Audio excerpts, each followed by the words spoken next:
কোনো এক সময় এক সবুজ জঙ্গলে ছোট্ট খরগোশ এক ক্ষুধার্ত শিয়ালকে দেখতে পায়। শিয়াল খরগোশকে বলল, আমি খুব ক্ষুধার্ত, আমি এখন তোমাকে খাবো। কিন্তু চালাক খরগোশ একটুও ভয় না পেয়ে হেসে বলল, একটু অপেক্ষা করুন শিয়াল মশাই। শিয়াল বলল, কি বলবি তাড়াতাড়ি বল। খরগোশ তখন বলল, ওই বড় সবুজ গাছটার পেছনে আমার থেকে বড় স্বাস্থ্যবান খরগোশ লুকিয়ে আছে। শিয়াল খরগোশের কথা শোনা মাত্র দৌড়ে সবুজ গাছটার পেছনে গেল বড় খরগোশকে শিকার করার জন্য। কিন্তু সেখানে কোনো খরগোশকে দেখতে পেল না।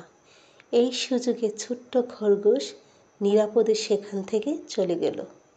শিক্ষা: বুদ্ধিমান চিন্তা জীবনকে নিরাপদ রাখতে পারে।